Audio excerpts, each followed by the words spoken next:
ہیں۔ فرمایا کہ واللہ مخرج، اور اللہ تعالیٰ نکالنے والا ہے ما کنتم تکتمون، جو تم چھپاتے ہو۔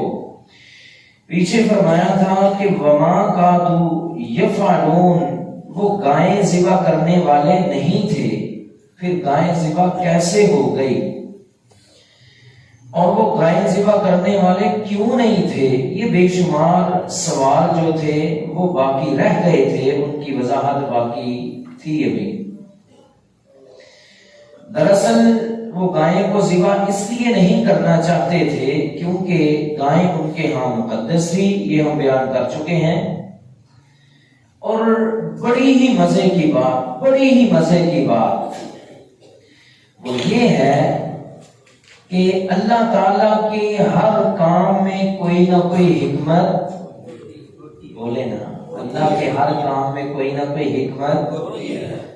حضرت موسیٰ علیہ السلام نے کہا تھا کہ گائیں ذبح کرو، وہ گائیں فوراً پکڑ کے ذبح کر دیتے، میت کو گوشت لگاتے، وہ زندہ ہو کے تو بتلا دیتی۔ اب کیا ہونا تھا؟ جب کچھ لوگوں نے، موحدین نے کہنا تھا دیکھو تمہارا وہ معبود جسے تم پوجتے ہو، جسے تم نے رب بنایا ہے، وہ تو ذبح ہو گیا۔ انہوں نے کہنا تھا نہیں۔ کیا کہنا تھا؟ نہیں، یہ تو عام گائیں تھی، معبود تو ہماری مین وہ ہے بڑی معبود جو زرد رنگ کی گائیں ہیں، جس پہ داغ دھبا نہیں ہوتا، جو لوگوں کے کام نہیں کرتی، ہل نہیں چلاتی، فصلوں کو پانی نہیں پلاتی۔ حقیقت میں تو ہمارا معبود وہ ہے۔ اللہ کریم نے اپنی حکمت کے تحت ان سے سوالات بھی کروائے اور گائیں بھی وہی ذبح کروائی جس کو وہ اپنا سب سے بڑا معبود سمجھتے تھے۔ یہ وجہ ہے کہ وما کادوا یفعلون، وہ گائیں ذبح نہیں کرنا چاہتے تھے، یہ وجہ تھی۔ اللہ نے کروائی کیسے؟ اللہ اکبر، انا انشاء اللہ لمہتدون، ہم نے عرض کیا تھا، اس کی وضاحت ابھی باقی ہے جو اگلی آیت میں ہم کریں گے۔ انہوں نے کہا تھا کہ اگر اللہ نے چاہا تو ہم ضرور اپنے ٹارگٹ تک پہنچ جائیں گے، منظر مقصود کو پا لیں گے اگر اللہ نے چاہا۔ جب انہوں نے انشاءاللہ کہا، وہیں پہ کام، وہیں پہ ان کے سوالات رک گئے، وہیں پہ کام ان کا مکمل ہو گیا۔ اور تفسیر جلالین کے حوالے سے اپنے ایک حدیث ذکر کی تھی، نبی علیہ السلام نے فرمایا کہ لو لم یستثنوا، اگر یہ لوگ انشاءاللہ نہ کہتے، لما بینت لہم الآخرۃ الابد، قیامت تک سوال کرتے رہتے، یہ سوالوں میں ہی الجھے رہتے، گائیں ان کے لیے واضح نہ ہوتی۔ تو اس سے ہمارے لیے ایک بہت بڑا سبق ہے، درس ہے۔ وہ کیا ہے کہ کسی بھی کام کا ارادہ کرنا ہے تو کیا کہنا ہے؟ وَلَا تَقُولَنَّ لِشَيْءٍ إِنِّي فَاعِلٌ ذَلِكَ غَدًا إِلَّا أَن يَشَاءَ اللَّهُ، فرمایا کہ کسی کام کا ارادہ ہے نا کہ کل کروں گا، تو یہ مت کہا کریں کہ میں کل کر لوں گا، بلکہ کہا کریں کل کروں گا اگر اللہ نے چاہا۔ یہ دراصل وہ واقعہ ہے کہ جب نبی علیہ السلام سے کچھ سوالات کیے گئے تھے، نبی علیہ السلام نے فرمایا میں کل جواب دوں گا، کل فرشتہ وہی نہیں لے کر آیا، فرمایا اب اگلی کل جواب دوں گا، کل پھر وہی نہیں آئی، اگلی کل کتنے دن گزر گئے، وہی نہیں آئی۔ پھر اللہ تعالیٰ نے فرمایا وَلَا تَقُولَنَّ لِشَيْءٍ إِنِّي فَاعِلٌ ذَلِكَ غَدًا إِلَّا أَن يَشَاءَ اللَّهُ، کل کا کہنا ہے تو ساتھ انشاءاللہ بھی کہنا ہے۔ اس کے کتنے فائدے ہیں؟ ایک تو یہ ہے کہ اس کا ترجمہ ہے اگر میرے اللہ نے چاہا۔ کیا ترجمہ ہے؟ اگر اللہ نے، میں کل لاہور جاؤں گا اگر اللہ نے چاہا، اگر اللہ نے نہیں چاہا تو نہیں جاؤں گا۔ کیا مشکل ہے؟ سب سے پہلے تو اس میں مر گئی، میں یہ کرنا تھا، میں نے وہ کرنا تھا، نہیں، یہ میں ختم ہو گئی، بندے میں عاجزی آ گئی، تکبر جاتا رہا کہ میں اگر چھوٹے سے چھوٹا کام بھی کروں گا اپنی مرضی سے نہیں، الا ان یشاء اللہ، وہی کچھ کر سکتا ہوں جو میرا رب چاہے گا۔ دوسرا اس میں اللہ تعالیٰ کا نام جو ہے وہ شامل ہو گیا۔ اللہ تعالیٰ کا نام اتنا بابرکت ہے، اتنا بابرکت ہے کہ صحیح بخاری کی ایک مجھے حدیث اچانک یاد آئی کہ جس میں ہے قیامت کے دن 99 دفاتر ہوں گے گناہوں کے ایک بندے کے، اس کے مقابلے میں صرف لا الہ الا اللہ ایک کلمہ ہوگا۔ جب وزن کیا جائے گا تو کلمے والا پلڑا جو ہے وہ نیچے اور 99 جو رجسٹر ہے گناہوں کے وہ اوپر ہو جائیں گے۔ اس حدیث میں الفاظ ہیں کہ ولا یسقل ما اسم اللہ شیء، اللہ کے نام سے کوئی بھی چیز کائنات میں باری ہو ہی نہیں سکتی۔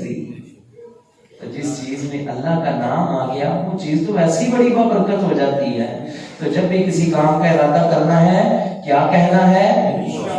نمبر 1 عاجزی آئے گی، تکبر جاتا رہے گا۔ دوسرا اللہ کا نام شامل ہو جائے گا، کام میں برکت آئے گی۔ تیسرا جب بندہ کسی کام کا ارادہ کرے حتیٰ کہ قسم کھا لے، میں کل لاہور جاؤں گا اللہ کی قسم، اب اگر میں کل لاہور نہ گیا تو کیا ہوگا؟ کوئی مجبوری بن گئی، کوئی کام پڑ گیا، اب میں نہیں جا سکتا، کیا ہوگا؟ کیا ہوگا جی؟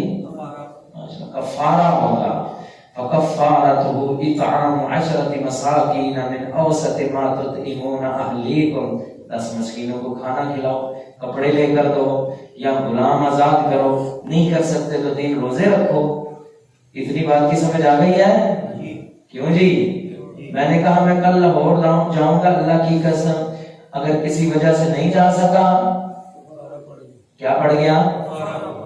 اب حدیث سنیں، آپ علیہ السلام نے فرمایا من حلف علی یمین فقال ان شاء اللہ لم یحنس، جس نے قسم کے ساتھ انشاءاللہ کہہ دیا، اگر کسی وجہ سے وہ قسم ٹوٹ بھی گئی وہ بندہ حانس نہیں ہوگا، اس پہ کوئی کفارہ نہیں پڑے گا۔ نہیں سمجھ آئی؟ میں کہتا ہوں اللہ کی قسم میں کل لاہور جاؤں گا انشاءاللہ، کیوں یہ بات کی سمجھ آئی ہے؟ اب کل مجھے کوئی بڑا ایمرجنسی کام پڑ گیا، بڑا ہی کوئی اہم کام پڑ گیا، میں نہیں جا سکا، اب مجھ پہ قسم کا کفارہ نہیں۔ کیوں نہیں ہے؟ حدیث نبی علیہ السلام کی جامع ترمذی میں موجود ہے، آپ علیہ السلام نے فرمایا من حلف علی یمین، جس نے قسم کھائی اور فقال انشاءاللہ ساتھ کہا اگر اللہ نے چاہا، لم یعنس فرمایا کہ وہ حانس نہیں ہوگا، اگر وہ کام نہ بھی کر سکا اس پہ قسم کا کفارہ نہیں ہوگا۔ یہ کس کا فائدہ ہے؟ انشاءاللہ کا فائدہ۔ کس کا فائدہ ہے؟ انشاءاللہ کا۔ کتنے فائدے ہو گئے؟ 4 فائدے ہو گئے۔ فائدے تو بے شمار ہیں، یہ ایک اور میں ذکر کر دیتا ہوں کہ انشاءاللہ سے بڑے بڑے کام ہو جاتے ہیں، اور انشاءاللہ نہ کہیں تو بڑے بڑے کام رک جاتے ہیں۔ حضرت سلیمان علیہ السلام کا نام آپ نے سنا ہوگا، اللہ کے پیغمبر تھے۔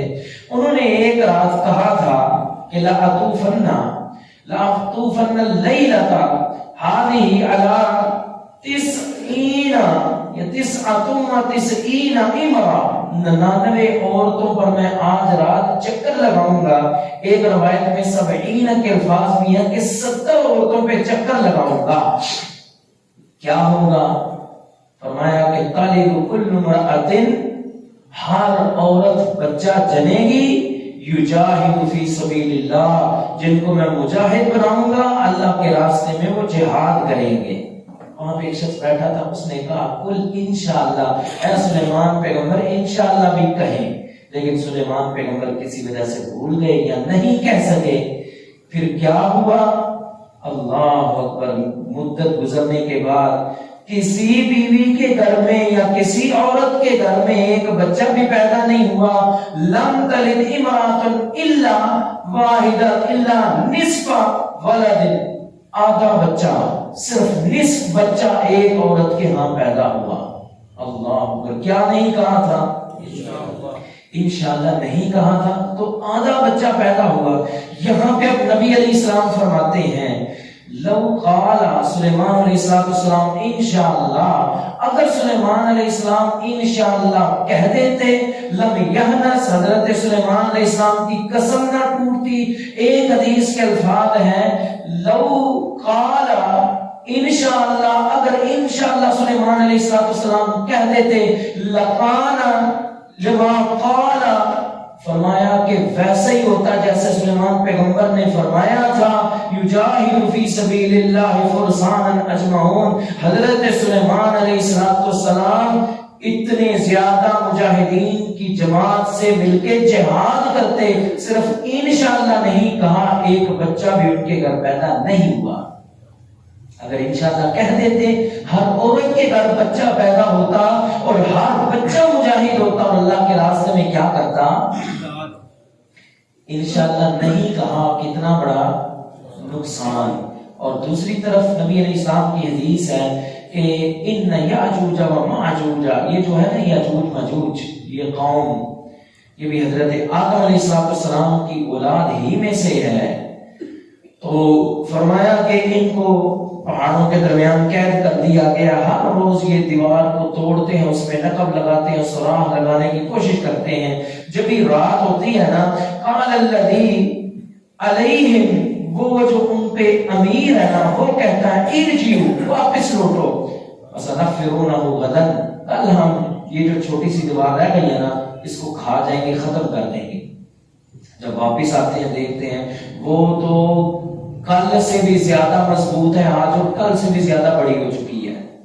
اللہ اکبر۔ آپ علیہ السلام نے فرمایا روزانہ یہی ہوتا ہے، روزانہ یہی ہوتا ہے۔ ایک وقت آئے گا کہ جب شام کا وقت ہوگا نا، ان کا امیر قال الذی علیہم، وہ جو ان پہ مقرر ہے نا امیر، وہ کہے گا ارجعوا، تم واپس لوٹ چلو، فستغفرونہ غدا انشاءاللہ، کل اگر اللہ نے چاہا تو ہم اس دیوار کو ختم کر دیں گے۔ آپ علیہ السلام نے فرمایا جب اگلے دن وہ آئیں گے دیکھیں گے دیوار ویسی کی ویسی ہے، چند لمحات میں اس دیوار کو ختم کریں گے اور زمین میں پھیل جائیں گے۔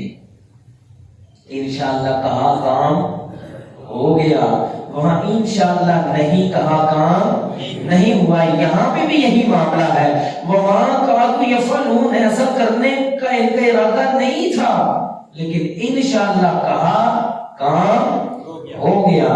تو لہذا جب بھی کسی کام کا ارادہ کریں تو کیا کہنا ہے؟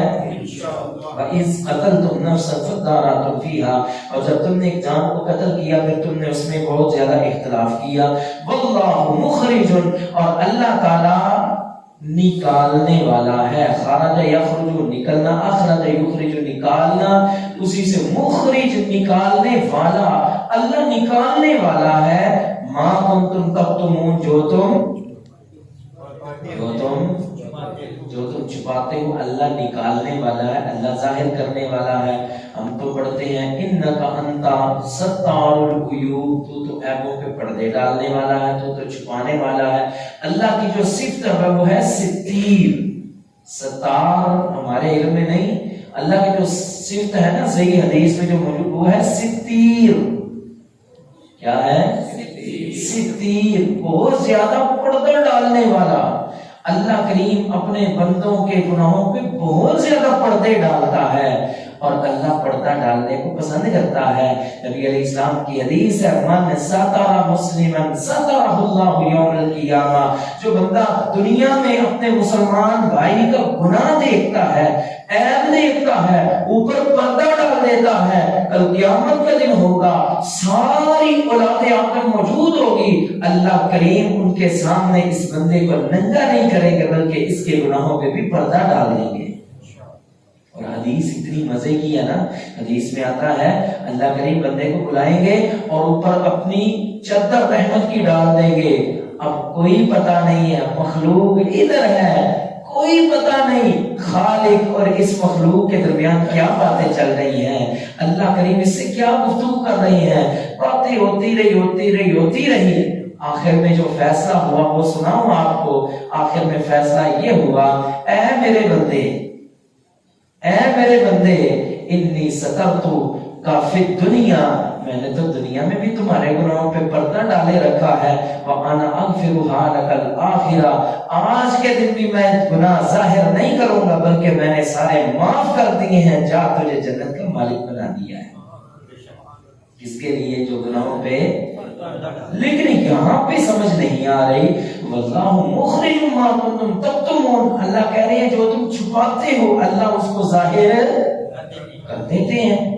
اللہ تو گناہوں کو چھپاتے ہیں، پردہ ڈالتے ہیں، پر یہاں پہ ظاہر، تو اس کا جواب یہ ہے یہاں پہ تو گناہ کی بات ہو ہی نہیں رہی، یہاں پہ گناہ کی بات ہو ہی نہیں رہی۔ کوئی بھی ایسا عمل جس کی معاشرے کو ضرورت ہے، وہ نیکی ہے یا گناہ ہے، اللہ اس کو ظاہر کر دیتے ہیں۔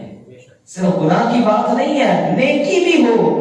یقین جانے ہم اپنے اسلاف کے ایسے ایسے قصے سنتے ہیں، بعض اوقات ان کی وفات کے بعد قصے سنتے ہیں، حیران ہوتے ہیں کہ یہ ہستی اتنی برگزیدہ تھی، زندگی میں ہم اتنی دیر ان کے ساتھ رہے پتہ نہیں چلا، اور انہوں نے بھی اپنی نیکی کو اس قدر چھپایا، لیکن اللہ کریم نے ان کی نیکی کو ظاہر کر ہی دیا۔ تو نیکی بھی اللہ ظاہر کرتے ہیں، صرف گناہ ہی ظاہر نہیں کرتے۔ کس لیے؟ اللہ تعالیٰ کی حکمت ہے۔ اللہ تعالیٰ دیکھتے ہیں کہ اب میرے بندوں کو اس نقطے یا اس فائدے یا اس کلیے کی یا اس چیز کی ضرورت ہے، اللہ تعالیٰ ظاہر بھی کر سکتے ہیں۔ اور حافظ ابن کثیر رحمہ اللہ تعالیٰ نے غالباً یہ کسی صحابی کا یا کسی محدث کا ایک قول نقل کیا ہے، اسی آیت کی تفسیر میں فرماتے ہیں ما عمل رجل حسنۃ الا اظہرها اللہ، ما عمل رجل حسنۃ فی 7 ابیات الا اظہرها اللہ، بندہ 7 پردوں میں بھی چھپ کے کوئی نیکی کر لے اللہ کریم اسے بھی ظاہر کر دیتے ہیں۔ وما عمل رجل سیئۃ فی 7 ابیات الا اظہرها اللہ، اور بندہ 7 پردوں میں چھپ کے، پتھروں کی تہوں میں چھپ کے بھی کوئی گناہ کر لے اور سوچے یہاں پہ کیمرے بھی نہیں ہیں، کوئی بندے بھی نہیں ہیں، لیکن اللہ کریم اس کی اس گناہ کو بھی ظاہر کر دیتے ہیں، بندوں کو پتہ چل جاتا ہے۔ اور یہ اظہار بعض دفعہ ایسا ہوتا ہے کہ معلوم ہی نہیں ہوتا بندے کو کہ مجھے اس سے محبت کیوں ہو گئی ہے، معلوم ہی نہیں ہوتا بندے کو کہ مجھے اس سے نفرت کیوں ہو گئی ہے۔ کیوں؟ یہ اللہ تعالیٰ کی ایک فیصلہ ہے، اللہ کی شان ہے، اللہ کے فیصلے ہیں۔ رسول اللہ صلی اللہ علیہ وسلم کی حدیث ہے ان اللہ اذا احب عبدا نادى جبریل علیہ السلام، اللہ جب کسی بندے سے محبت کرتے ہیں حضرت جبریل کو بلاتے ہیں، یا جبریل انی احب فلانا فاحبہ، اے جبریل یہ جو بندہ ہے نا بہت چھپ کے نیکیاں کرتا ہے، اپنے اعمال بڑے چھپا کے رکھتا ہے، یہ بندہ مجھے بڑے پیارا لگتا ہے، محبوب ہو گیا ہے، اے جبریل تو بھی اس سے محبت کر۔ حضرت جبریل علیہ السلام محبت کرنے لگ جاتے ہیں۔ پھر جبریل علیہ السلام آسمان پہ آتے ہیں، کہتے ہیں یا اہل السماء ان اللہ احب فلانا فاحبوہ، اے آسمان والو وہ فلاں جو بندہ ہے نا وہ اللہ کو بڑا ہی پیارا لگتا ہے، لہذا تم سارے اس سے محبت کرو۔ نیکی تو اس کی چھپی ہوئی ہے، کسی کو نہیں پتا، نیکیاں چھپا رہا ہے، فرشتے اس سے محبت کر رہے ہیں۔ پھر فرمایا فیوزع القبول، اس کی جو محبت ہے وہ دنیا والوں میں ڈال دی جاتی ہے، معلوم ہی نہیں ہوتا اس بندے سے کیوں کس وجہ سے اس قدر محبت ہے، پتہ ہی کوئی نہیں۔ یقین جانے ہم نے دیکھا بعض ایسے شیوخ کو، علماء کو کوئی رشتہ ناتا نہیں، کوئی تعلق نہیں، کوئی ملاقات بھی نہیں، لیکن جب سنا کہ ان کی وفات ہوئی ہے، یقین جانے یوں معلوم ہوتا ہے جیسے اپنا کوئی دل کا ٹکڑا جو ہے وہ بچھڑ گیا ہے۔ یہ کیا ہے؟ یہ وہی محبت ہے۔ اللہ مخرج ما کنتم تکتمون، جتنا مرضی چھپاؤ اللہ ظاہر کر کے رہتا ہے۔ بعض ایسی ہستیاں ہیں ایک دفعہ یا 2 دفعہ زندگی میں دیکھا ہے، یقین جانے کبھی اپنوں کے جنازے پہ رونا نہیں آیا، لیکن ان کے جنازوں پہ اپنے آپ کو روکنے کی بھی کوشش کی ہے، بے ساختہ آنسو نکلتے چلے گئے۔ کیا وجہ ہے؟ یہ اللہ تعالیٰ کی محبت اور اس محبت کا اظہار، تم جتنا مرضی چھپاؤ واللہ مخرج ما کنتم تکتمون، اللہ نکالنے والا ہے جو تم چھپاتے ہو۔ اور بعض دفعہ ایسا ہوتا ہے بندہ دیکھنے میں بڑا اچھا ہے، بڑا نیک ہے، لیکن پتہ ہی نہیں چلتا کہ ویسے ہی اس سے اچانک ایک نفرت سی پیدا ہو جاتی ہے۔ ہم نے کبھی سوچا یہ نفرت کہاں سے آتی ہے، یہ محبت کہاں سے آتی ہے؟ دراصل یہ اللہ تعالیٰ کی تدبیریں ہیں. یہ محبت بھی آسمانوں سے ہی اترتی ہے, یہ نفرت بھی آسمانوں سے ہی اترتی ہے, اور اللہ اسی طرح بندوں کے اعمال کا اظہار کرواتے ہیں. واللہ مخرج ما کنتم تکتمون, اور اللہ نکالنے والا ہے جو تم. لیکن یہاں پہ کچھ چھپا اور تھا, اللہ نے نکالا کچھ اور تھا. چھپا کیا تھا, نکالا کیا تھا, اس کی وضاحت انشاءاللہ اگلی آیت میں اور اگلی نشست میں. وآخر دعوانا الحمدللہ رب العالمین.